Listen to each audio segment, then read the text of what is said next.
anatupa kanuni katika neno la. Kumbuka Yesu Kristo anaitwa neno. Kwa hiyo tunakiona jambo lolote liko katika neno, basi tunang'amua kwamba ni Yesu Kristo amesema. Ufunuo wa Yohana sura ya 19 kwa mfano. Ufunuo wa Yohana sura ya 19 mstari wa 13, naye amevikwa vazi lililochovya katika damu na jina lake aitwa neno la Mungu. Yesu Kristo ni neno. Yohana 1:1, hapo mwanzo kulikuwa neno, na neno alikuwa kwa Mungu, na neno alikuwa Mungu. Mstari wa 14, na neno akafanyika mwili akakaa kwetu, nasi tukauona utukufu wa Mungu, utukufu kama wa mwana pekee atokaye kwa Baba, amejaa neema na kweli. Kwa Yesu Kristo ndiye aliyevaa mwili, ambaye sasa ndiye neno. Sasa Wakristo wengi wanaomba, mimi naomba na wengine wanaomba karibu kila mahali duniani, lakini ni ukweli usiopingika kwamba watu wengi wanaomba, lakini wanaojibiwa na wachache sana. Swali la kujiuliza, kwa nini wengi wanaomba lakini wanaojibiwa ni wachache? Hapa kuna misingi 6 ya kuwa nayo kabla ya kuingia katika maombi, na wengi wanaikosea, na kwa sababu hiyo wengi wanaingia katika maombi wakiwa wamefanya makosa, na kwa sababu hiyo Mungu hawezi kusikiliza maombi ya namna hiyo. Sasa tunataka kwenda kuiangalia misingi hiyo 6.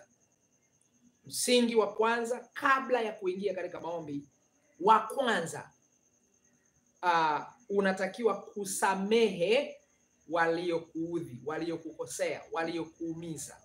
Unatakiwa wasamehe kwanza. Huo ni msingi namba 1. Yesu Kristo alisema nini? Yesu alisema katika Marko sura ya 11,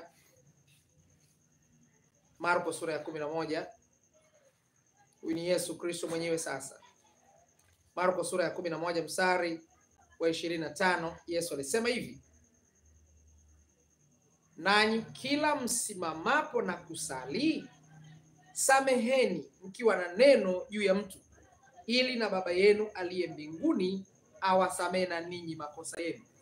Kwanza ni kusamehe, namba 1. Hiyo ni kanuni ya kwanza. Kwa nini tuanze na kusamehe? Kwa sababu kanuni namba 2 inataka uombe msamaha. Kanuni namba 2 inataka utubu. Na ikumbukwe, kama wewe hujasamehe, hata ukitubu huwezi kusamehewa. Kwa kanuni ya kwanza ni lazima usamehe kwanza kabla ya wewe kwenda kwenye toba. Kwa kanuni ya kwanza ni lazima wewe usamehe waliokuudhi. Waliniumiza sana, alinichukulia mume. Unapongangania kuto kusamehe, maana yake unajiletea madhara mwenyewe. Kwa hiyo kuachilia kuna kuponya wewe. Kuachilia kuna kusaidia wewe. Hakumsaidia anayesamehewa, kuna kusaidia wewe ili uweze kupata upenyo mbele za uso wa Mungu. Mimi aliniibia hela, sio aliniulia mtoto, alinichukulia mume, sio alinichukulia mpaka sasa na vidonda vya tumbo, alinifilisi mpaka sasa ninaishi kwenye nyumba ya kupanga, aliuzia nyumba zangu zote, akanipora mali zangu zote, akapora hela zangu zote. Ndio, lakini unatakiwa kusamehe ili upate upenyo wa kwenda mbele za Mungu. Hiyo ni hatua ya kwanza. Huo ni msingi wa kwanza. Msingi wa pili, unatakiwa kutubu wewe sasa. Msingi wa kwanza, samehe. Msingi wa pili, wewe uombe msamaha kwa Mungu. Utubu kwa Mungu. Kwa nini utubu kwa Mungu? Mithali 15:29. Mithali 15 mstari wa 29. Mithali 15:29, Biblia inasema, Bwana yu mbali na wasio haki, bali huisikia sala ya mwenye haki. Huisikia sala ya mtakatifu. Huisikia sala ya asiyekuwa na dhambi. Kwa Mungu anasikia sala ya mtakatifu tu. Maana yake kama sio mtakatifu, kama sio mcha Mungu, Mungu hawezi kusikiliza maombi yako. Yohana sura ya 9 mstari wa 31. Mtu mmoja alijua kanuni akainukuu mbele ya Mafarisayo.